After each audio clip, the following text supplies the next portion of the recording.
Welcome, everyone, to the Spiritual Forum. I'm so glad you're here. As you know, this is a message of hope and inspiration and awakening in the world. And wherever you are on your spiritual journey, it's a great place to be. I know you're tuning in because you're on the spiritual path. And everybody on this podcast has some wonderful story to tell that will inspire you on your journey. I want to remind you that if you want to be part of our newsletter community, you can subscribe at thespiritualforum.org. Also, I've been asking for feedback on the podcast. So if you're on the newsletter or on the website, thespiritualforum.org, there's a little box you can click and to go to that very, very short survey. I'd like to hear what's working for you and what's not working for you on the podcast. So that's pretty much my run up. I want to remind you that this is a donation based podcast ministry. So if if you benefit from this, if you're inspired in any way, any amount, even a little tiny amount, is really helpful to keep this podcast going and for me to be able to handle all of the editing expenses and also the platform expenses and just continue to be a broadcast message of hope and inspiration and awakening in the world. All right, that's my run up. Let me introduce my guest. Derek Januszewski has been on a healing journey. A survivor of abuse and neglect as a child, he had difficulty fitting in and dealing with life on life's terms. As an adult, he developed alcoholism and addiction as his marriage dissolved. At one of his lowest points, he found ayahuasca at a church in Florida, where he began working in support of those who served the medicine and organized weekend retreats. In February of 2019, he founded Pachamama Sanctuary in New Hampshire, where he currently serves as pastor. The sanctuary will be reopening this spring after a brief closure where Derek took time to do deeper healing work, addressing the root of his problems via shadow work. Today, we're going to be talking about Derek's healing journey, the Pachamama Sanctuary, and the spiritual and medicinal uses of ayahuasca. Welcome, Derek. Thanks so much, Reverend. Really glad to have you Thanks on. for inviting me on here. Yeah, it's a pleasure. I'm really interested in hearing about your journey. I'm interested in learning more about ayahuasca, and you can call me Carol. Okay, Carol, thank you. So my story started like most of us as a kid. My dad was not around. My mom was an alcoholic and very abusive in many ways. I always grew up in areas of West Springfield, Massachusetts, and Jacksonville, Florida, where I was the only white kid or one of a very, very few. So I didn't have community around me outside of the house, and inside the house I was not safe, between physical abuse, emotional, sexual abuse, and all kinds of things. um, so by the time I got to high school, I moved in with my dad, who came back into the picture. And at that point, my ability to learn how to make friends was already stunted. So I really didn't understand really how to fit in at that point. Like those skills that I should have learned as a kid just never happened. And so I dove into schoolwork. I did pretty well in school. I played soccer. I couldn't play with the cool kids on the baseball or football team. And so I went to college and learned how to drink and smoke weed. So I flunked out in about a year, and then I went back down to Florida. Um, so there I just started like a normal person entering the workforce after flunking out of college. I got a job at a restaurant, and started drinking. My mom lived down there, so I drank with her Mm. and developed some friends around that. From there, um, I was introduced to cocaine, and that became kind of a quick little spurt of use, and then I just cast it aside. It just wasn't good for me. I didn't really like what it did for me, so I left it behind. Married, kids, intensity of life ramping up, and right around 28, 29 years old, our marriage dissolved, and that's when my addiction kind of took root. So from that year, about 2006 until 2016, my addiction just kind of changed forms between alcohol and cocaine, until eventually I it was inescapable and suffocating. So I tried AA, but I didn't understand the program. I didn't. I was going to tons of meetings, but I didn't get it. I didn't understand what the program actually was. So I heard Joe Rogan talking about ayahuasca, and I was going to go to Peru, but found this place in Florida that was somewhat new. It became a big, huge church now, and I went and I got some relief immediately after 10 years almost of suffering with this downward spiral, this like slow motion train wreck where I was starting to hurt people, a lot of people, myself and everybody around me. Um, the relief was there finally. Like I was able to purge out some of the stuff, and I didn't even consider drinking or using any drugs for about a month and a half after that. But it came back, so I went back, and it came back, and then the third time, I didn't have the money to go back, so I just asked some people at the church, and eventually one of them said, "Hey, you can come here. I'll give you a weekend, but you have to dive head first into a new way of life." And I just said whatever I needed to say to get that last retreat. But when I was there, the medicine was very clear and told me that I needed to start volunteering, which I did for about a year. Um, that was relief almost every weekend. I wasn't drinking the medicine all week. I just had a purpose, and I was very excited about waking up and what I got to do and the people that I was around. Um, eventually, I ended up relapsing and getting let go. So I moved to New Hampshire. There's some other steps involved, but I moved to New Hampshire and founded Pachamama Sanctuary on my last $150, basically. I Mhm. pretty much emptied everything that I had.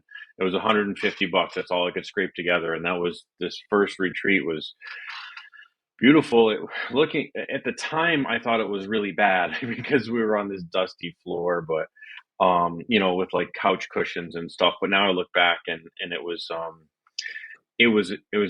a beautiful, beautiful ceremony. That was the first one, and then over the course of time, it ramped up from like just a few people on a dusty floor to 35 people 3 or 4 times a month. Um, over the course of this next 2.5, 3 years.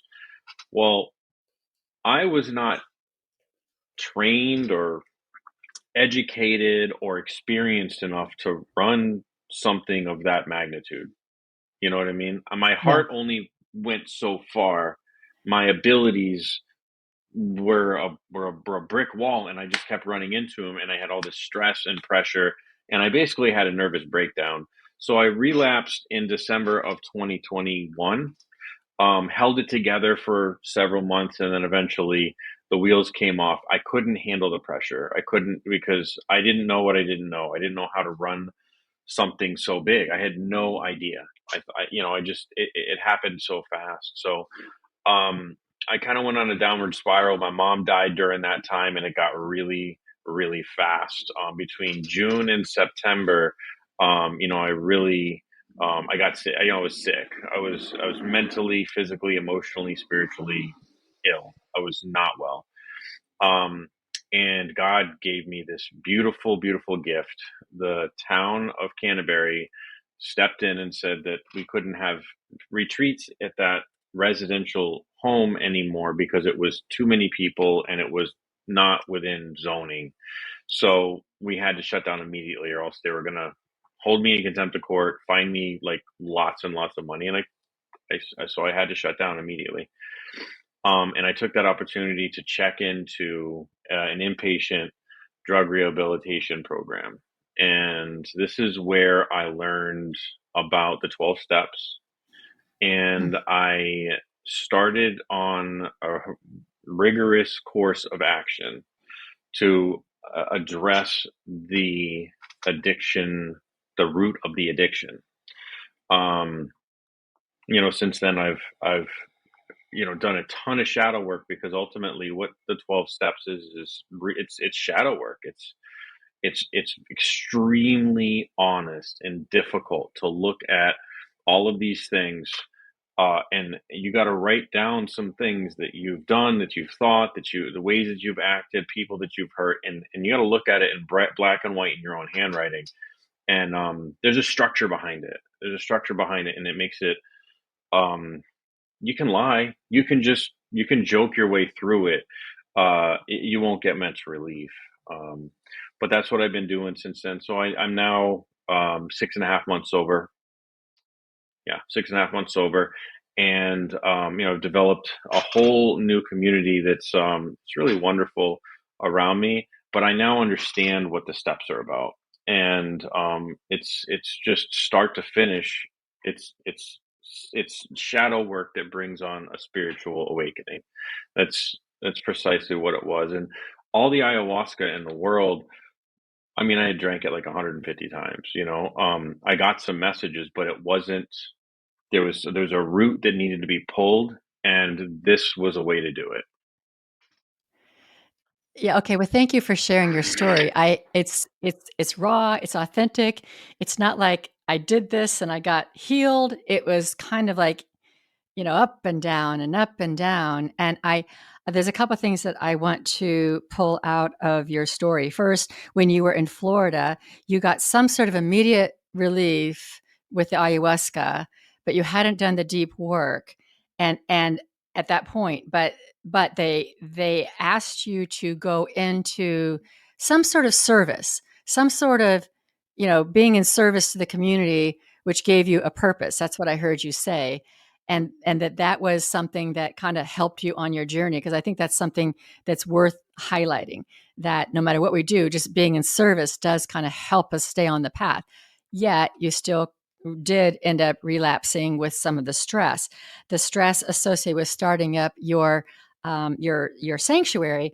Boy, do I identify with that, because I started a church. I started church in 2010, and when I started church in 2010, I was required to have mentors. I was required to have a major support system. And even then, it was extremely stressful. So I completely identify with how that can feel. I'm very fascinated that you have combined the ayahuasca with the 12 step. Like, the 12-step program is what caused you to do the deep shadow work, which I think it's more than just writing stuff down. You got to see it all, but you also have to feel it all, right? You got to kind of feel it all. You're revisiting it all. And so, as opposed to going to whatever substance of choice, which had worked for you in the past to keep you from looking at all that, you have to write it all down and see it, and then also feel it. Is that correct? Right. I Now ayahuasca helped me to feel my feelings, but writing out this step work, especially step 4, which is what I'm on right now, taking a fearless and searching moral inventory of ourselves, is it's difficult to look at these words on the paper. Some of you might be familiar with like channeling, when you just kind of open your mouth and you're kind of surprised at the things that come out of your mouth that are really interesting, or um, things that you wouldn't have thought of and they just come out of your mouth. That's what happens with my pen. And I start writing, and then I look down and I'm like, ooh, that hurts. It's true. And like, I needed to see that. So it's like God's writing my fourth step. It really feels that way, especially when I sort of take myself out of the picture. Um, some of that work gets done with ayahuasca, but I'm not sure if I just had so much to do, if it was too intense for me, if I think that I probably fell prey to something that a lot of people fell prey to, and I didn't even realize that most of us don't when we go through this, which was utilizing ayahuasca and spiritually bypassing the actual inner work.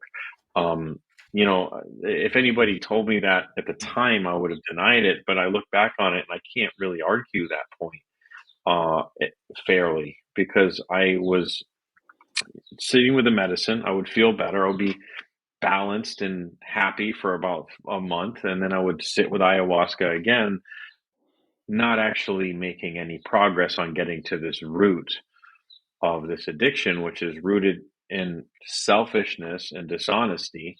Um, and it's kind of a double life situation that most addicts and alcoholics live. So I was very much one person, the person that I wanted to be in front of people. And then once they left, it was a whole different person, and it was almost like a split of timelines. Every time people left or came, the new person would show up.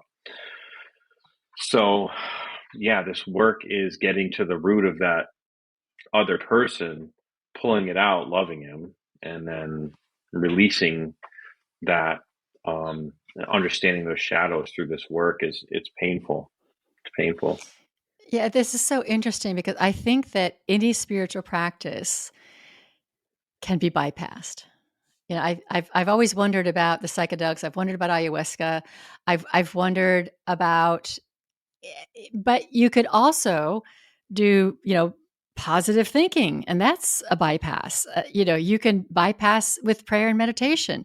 You can bypass with anything if you're doing it over here, but you haven't integrated yourself and you're behaving over here.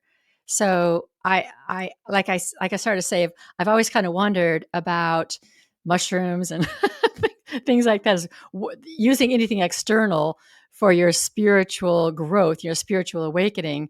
But I can also see that you can bypass no matter what you do. So why don't we talk about ayahuasca? Let's talk about what it is.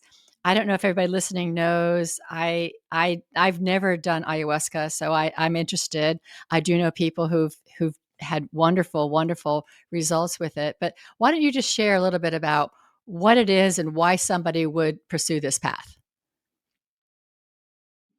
Sure. So ayahuasca is a combination of two plants from the Amazon, the ayahuasca vine and the chacruna leaf.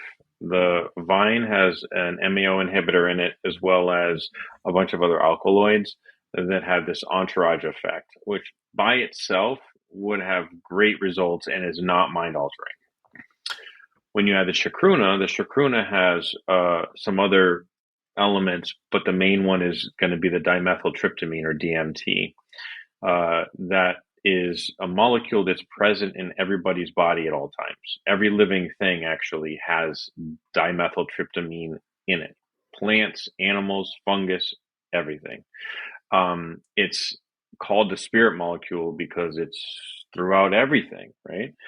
Um, as a matter of fact, psilocybin breaks down to dimethyltryptamine.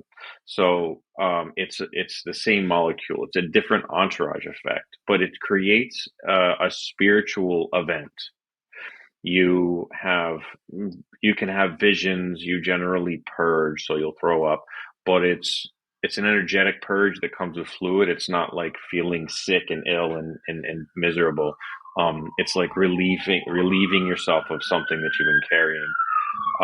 You can get messages from your higher self most of the time from the medicine. She's very nurturing. It's a feminine energy, so she's a, a nurturing disciplinarian, we'll say, because she's not all roses and buttercups.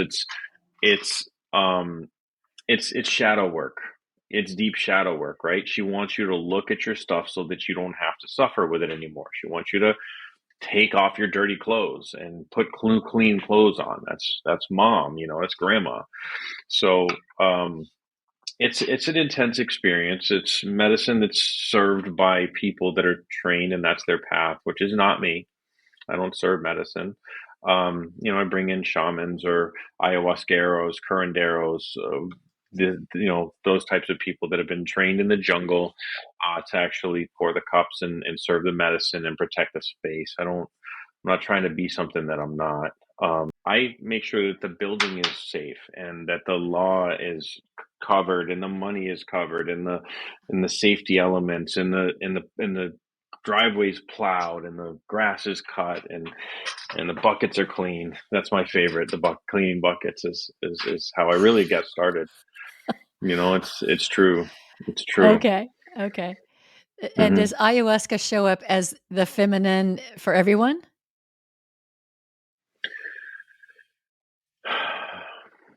I think so. Um, I think so. I Anybody that expresses the presence that they felt expresses it in terms of either a neutral or a feminine energy. It's not really expressed in as a masculine energy. Even with the Colombians that serve yahe, which is a more aggressive version, it's more purgative. Uh, and the way that they serve the medicine is very masculine in their service, but the medicine still comes through inside as a feminine presence. Okay, and then you say that she helps people do their shadow work, and yet you also need to do additional kind of shadow work. So how does that work? So I was not taking the time to actually do the shadow work. She was giving me messages, she was giving me direction, right? But then I would come out of ceremony and I would be immediately back to work. I was working, so many hours, 80 to 120 hours a week. I mean, I was working, I was obsessed. I was a workaholic at that point. I became a workaholic, but I had to work so hard to get it going. Like that's any kind of church or coffee shop, it doesn't matter. Right. It takes a lot of work. And so the thing that I created to help people find their spirituality and the thing that I was hoping would help improve my spirituality was the very thing that was draining it because I was unable to actually practice self care and take a look in the mirror. I didn't have time to look in the mirror. I didn't have time to shower. Got it. Yeah, I got it. I completely Yeah. understand that. So there's the medicine, and then there's the work that the person needs to do to integrate what the medicine tells them, or whatever they're guided to do or be. There's that the deeper work to continue to to follow whatever it is that they experience during the ceremony. Is that correct? Yes. Yes. Absolutely. You get homework when you go to grandma's. You get homework. Make sure you tuck your clothes in. Make sure you meditate. Go to yoga. You know, journal. She'll tell you what to do. She'll literally tell you what to do, and it's so easy, especially the first time when people go, to be like, "Oh my gosh, I feel great. I got it all figured out now. I don't need to do my homework." The homework is the work. So the medicine is the message, the work is what you do at home. That's so interesting because I think people are always looking for the fix, What is it that's gonna be able to just change me, just fix me? Like, I just wanna take that, whatever that is, and that other stuff. So, I think people look at things like ayahuasca is that fix, like, I don't have to do the work, or I just will completely transform, and there's nothing like that. There's nothing like that anywhere. We all have to, when we're on the journey, we all have to keep walking on the journey. There's not like we're suddenly at the destination. There is no destination. So is ayahuasca something that people would come back to regularly, or is it something where they would go on like a retreat and have this experience and listen to the message and then go into their world, their life, and carry out their message? And is it something they need to come back to, or can they sometimes just go on in their life and that's it? It's my hope that people that come never have to come back. It Okay. is a good thing to visit.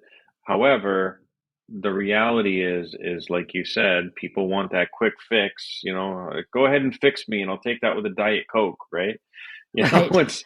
it's like they want a drive-through solution so that they get back to living the same way that they live. And the truth Right. is just like me, I have to live a different way if I want a different experience. And so integration is 95 plus percent of it. Integration is actually changing things in your behavior and in your life to produce the type of experience that you want to have so you're not restless and irritable, discontent with life. So how do you define integration? Integration can come in many different forms. Some people integrate through a yoga practice or meditation or breath work, journaling, and these kinds of things.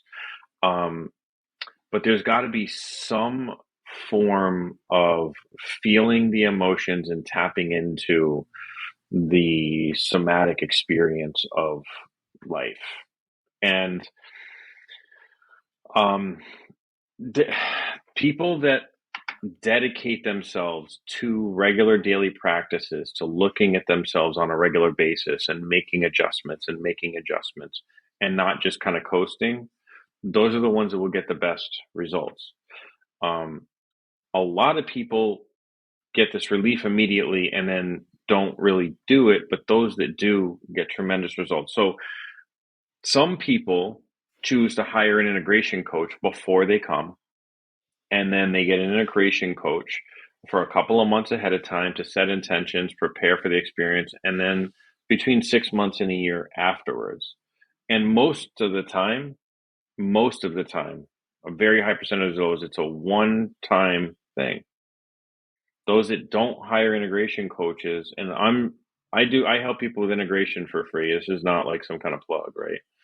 Those who don't hire integration coaches or have a plan for integration generally come back a second time and say, I wish I would have listened to you. I wish I would have started integration in the beginning when it was easy. And then they come back, they get that new relief. And then the second time, they generally have big propulsion, their first year afterwards, because they know now, don't sleep on it. Yeah, got it. Yeah, they know now that they have to do the work, and it helps to have a coach to support you in the work. So who would be a candidate for an ayahuasca ceremony? What kinds of healing situations would a person have that would benefit from this kind of ceremony, this kind of work? Mhm.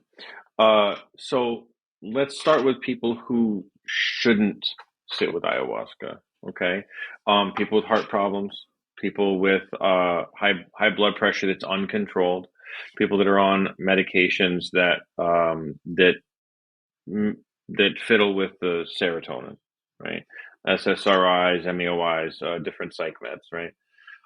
Anybody that's been diagnosed or has a history of schizophrenia or bipolar.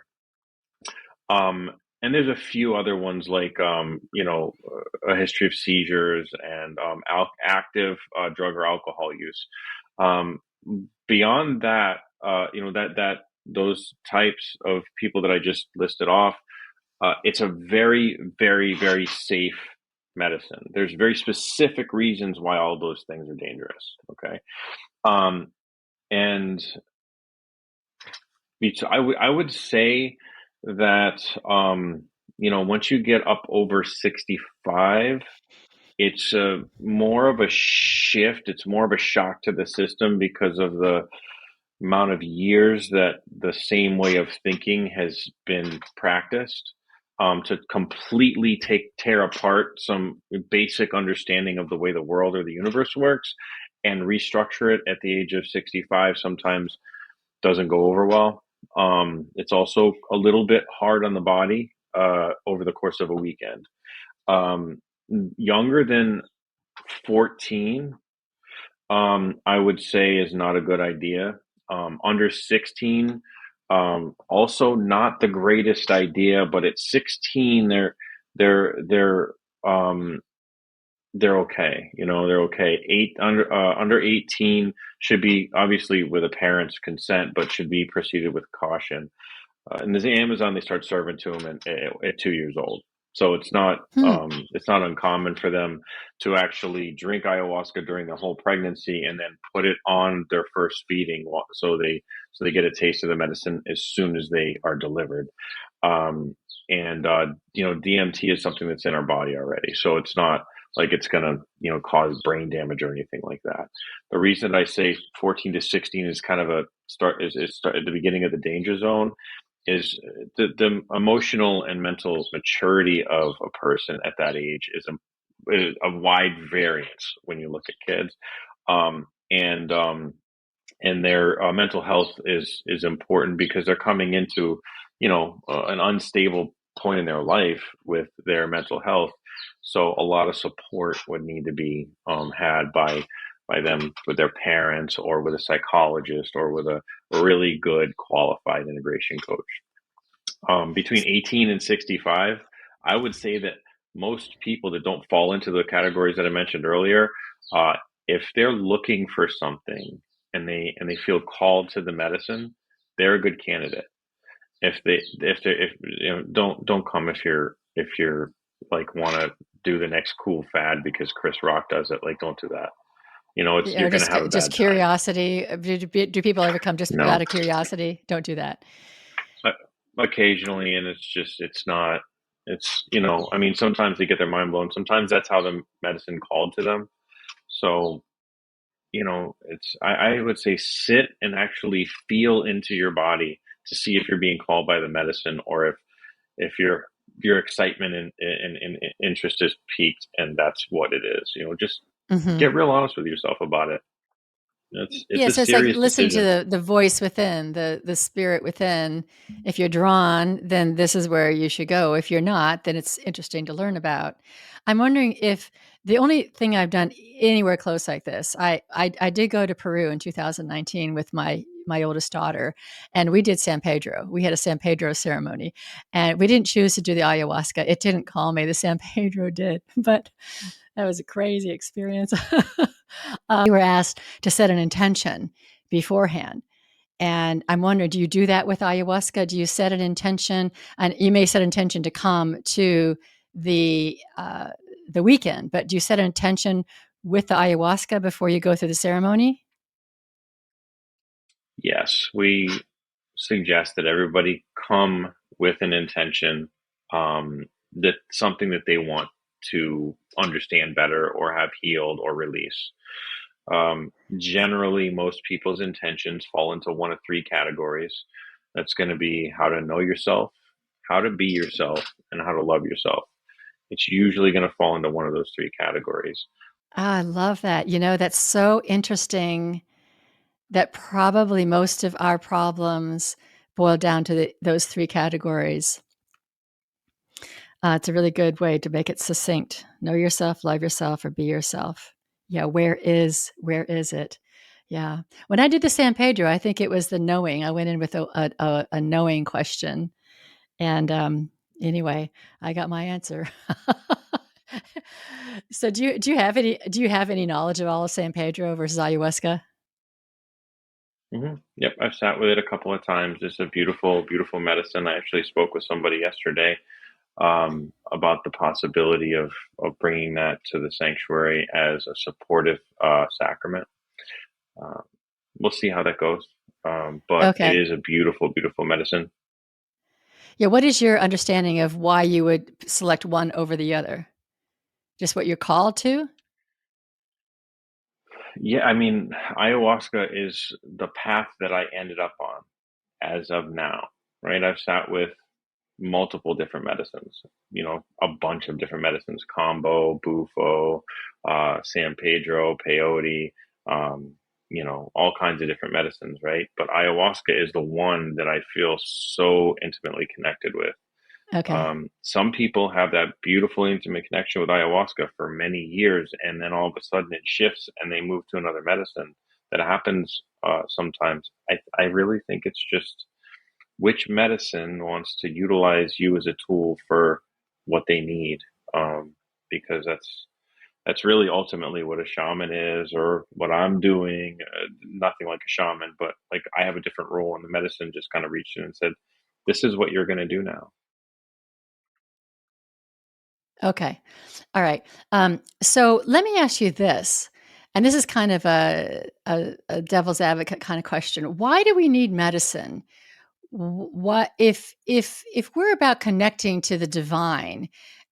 Do we? Why do we sometimes need medicine to like help us see ourselves versus just meditation or just really fully opening ourselves up to God, source, the divine, whatever we would call it?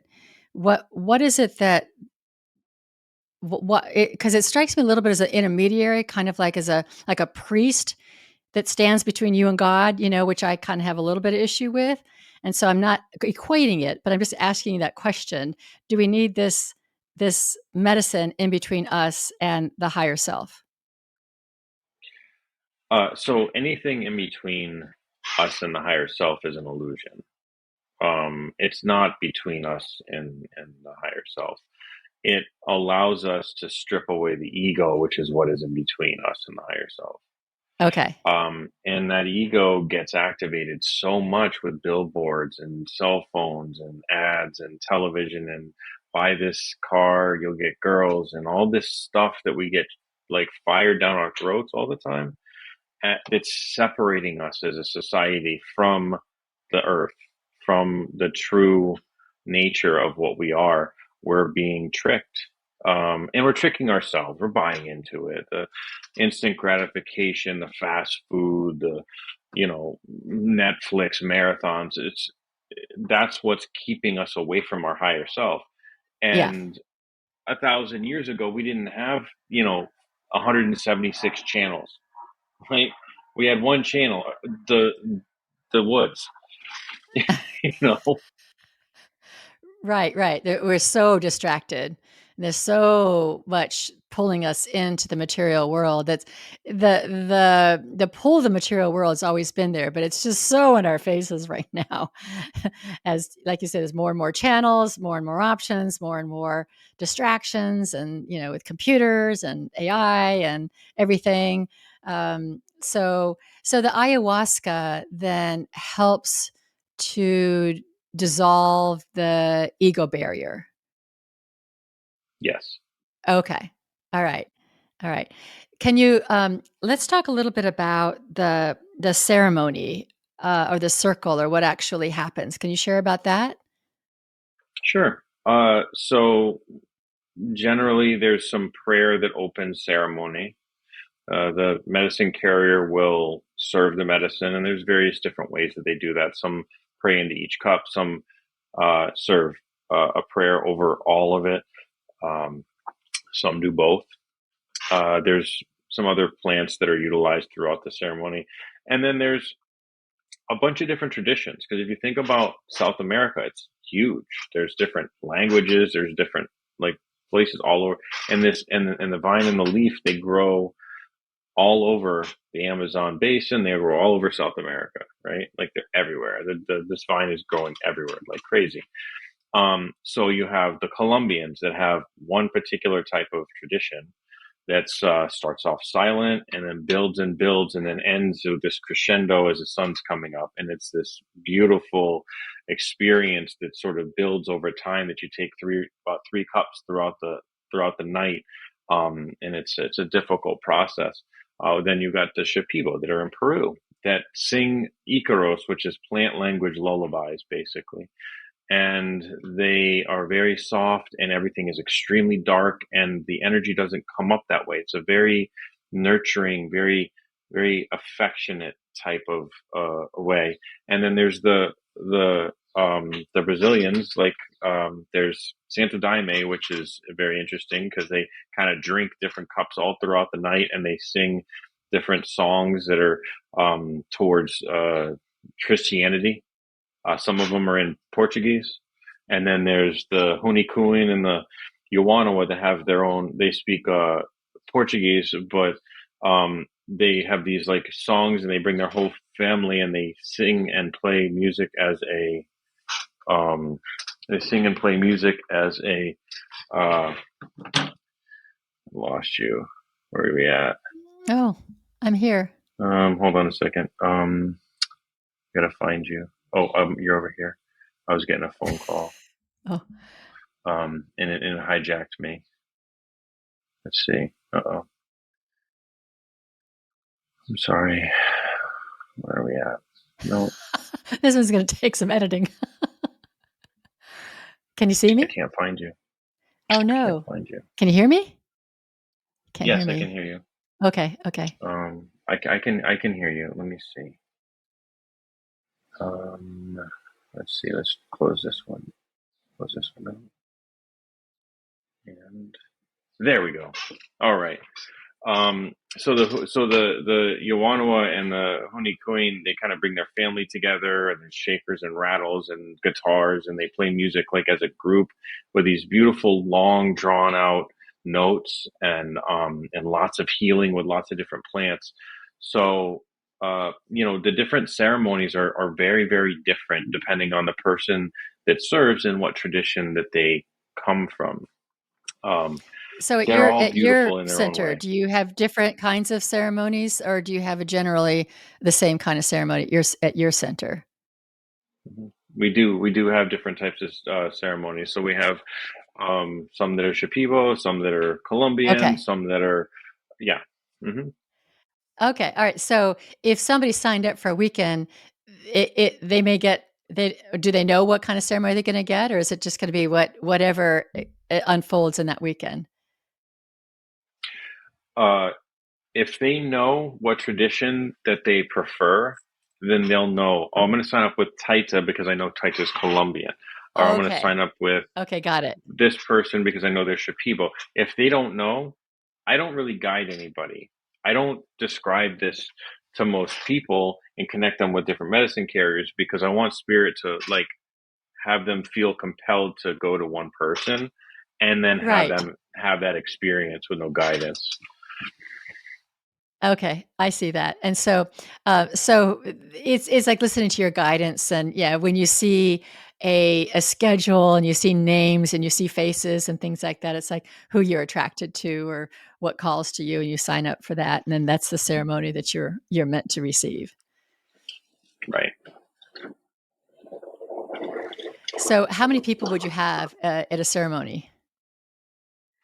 So the max that we will ever have is going to be 40.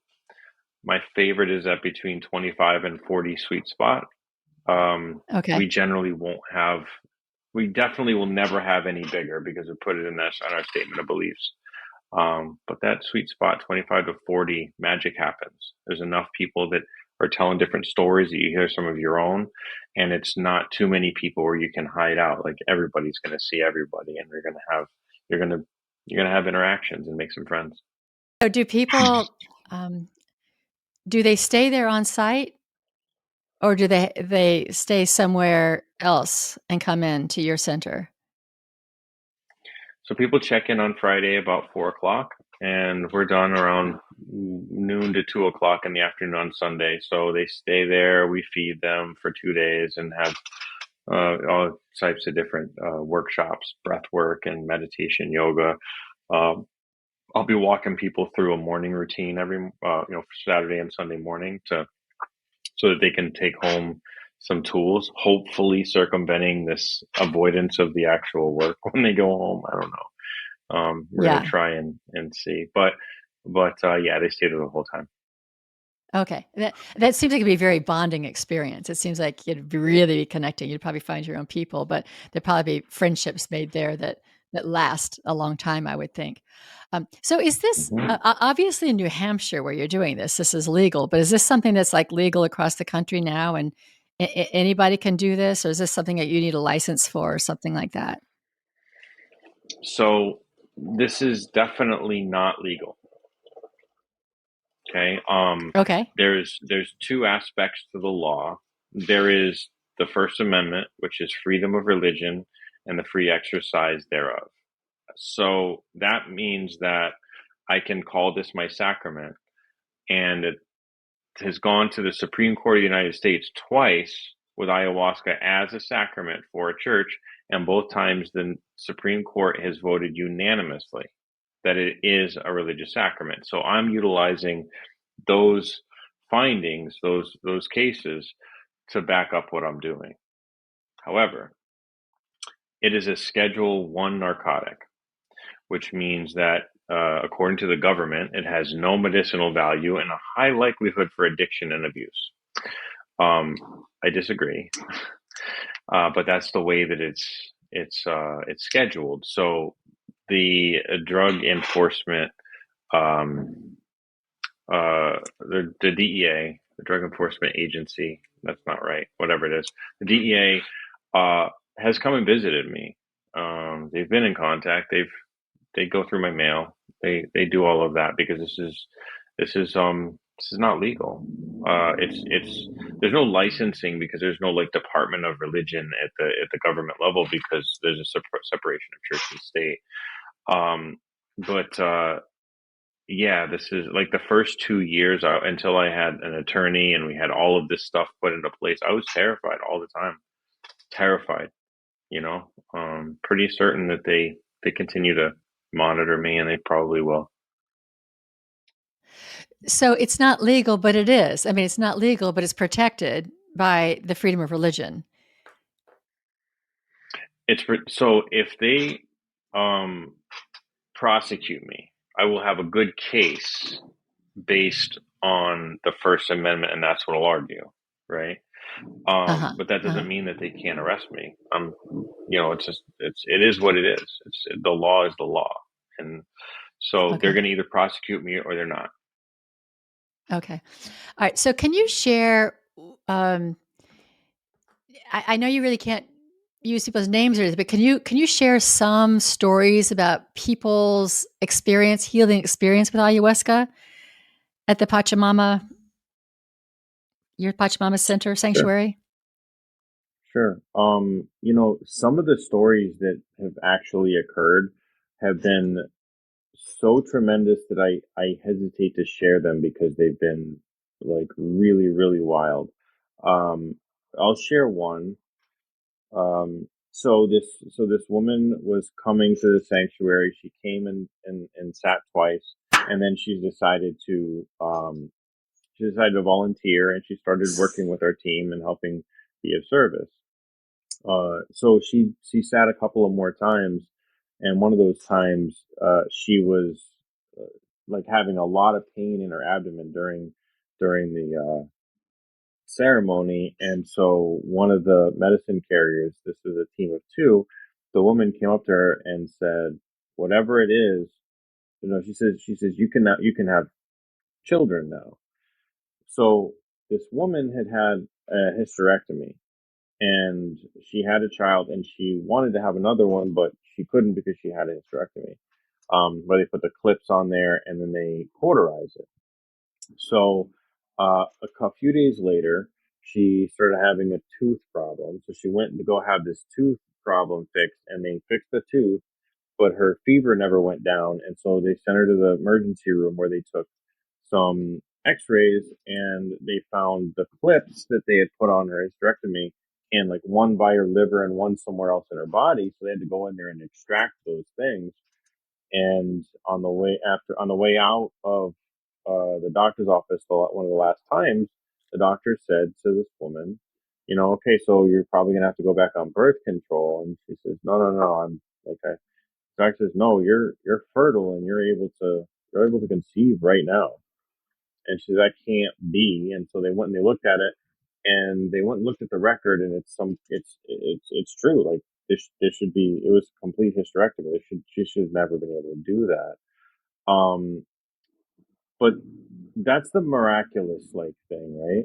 My favorite ones are when people are like suffering at home and they're living a life of I think it's Waddle said no, Emerson said that most people live a life of quiet Quiet desperation, right? desperation. Or quiet desperation. Those people that just like are sleepwalking through life, and they are just going through the motions and not really sure what they're missing, but like this can't be all that life is. Like watching reruns and eating TV dinners and going to work for a boss that I don't like. This has got to be something different.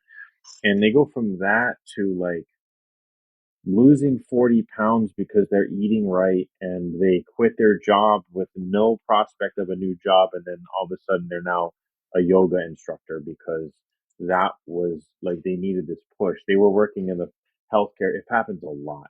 The healthcare field, that are just Oh, suffering with red tape, and they want to be a healer, but they find the most practical path and they go into traditional or modern medicine, Western medicine, because their soul is being called to help people, but they just lost in transmission where they were supposed to go. Now they're a Reiki master, or now they're a fitness coach, and they're doing something like fulfilling with their life. Those are like those everyday miracles make the world a better place. They go in their hat, they're nicer to the person in the grocery store, they're nicer to the person at the gas station, and then that person is going to have a better day.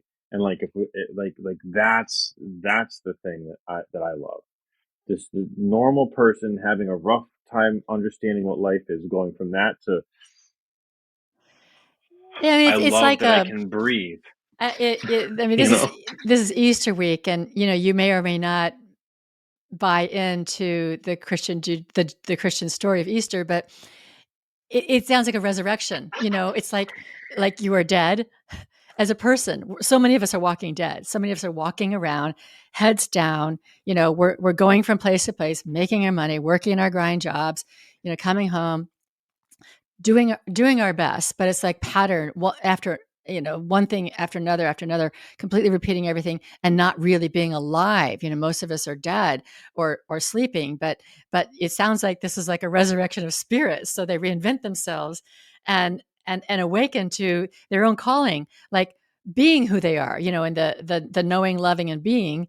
I love what you say, that they're called to be healers, but our quote healing profession it's a masquerade. It's like, the medical profession is like, because everybody knows who listens to me knows I'm pretty down on it. The intention is good, but it's not healing. It's not healing. And so people who are called to be healers are often in the wrong place. And I love that through your ceremonies, that they can awaken to what else can I do to actually be who I came here to be. Beautiful. Very Yeah. beautiful. So you have this amazing miracles like the first woman, and then you have these also amazing miracles where people come to life and step into their life in a mighty way and just kind of own their life and create. I think so many of us aren't creating. So many of us are just stuck not creating anything. And when we're not creating anything, we're not nurturing anything, we're not caring for anything, and we just kind of wither like, a plant um, that's been ignored, that's been abandoned. So that's interesting. All right. I think we're coming up on an hour. I'm not sure. We've had to restart this recording a few times, but I do want to give you the chance to share anything else that I might not have asked or something that you want to say.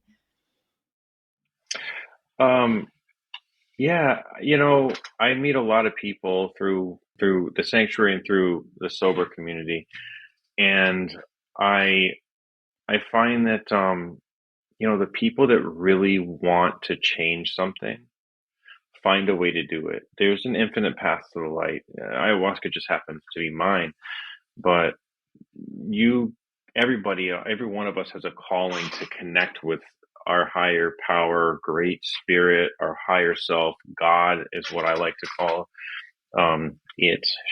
It's both. There's it's everything, and um, you know, get out from the behind your phone and take your shoes off and walk around in the grass and be grateful for your breath and listen to what your intuition is telling you of which path to take. It might be painting. And if you paint your way to God, then I am in love with that. I think it's so interesting that there's a theme of most people who've been on my podcast who've gone through real healing. There's a theme of throw away your phones, take off your shoes, walk in the grass. It's such simple medicine. And yet most of us are so addicted to these other things. So that's beautiful. Lots of different paths. Ayahuasca is one. Your healing journey is really inspiring. And I know that people will be inspired by your journey, this telling of your story today. So I appreciate that. Appreciate the work you're doing. Very intrigued by your sanctuary. Want to make sure you give me all of the links to your work so I can put that on the podcast page and see if anybody out there is interested in pursuing your work. Thank you so much, Derek, for being on today. Really, really appreciate it. I've learned a lot. Thank you, Carol. It was great being here. Thank you. Thank you, everyone, for listening. And I now close the spiritual forum.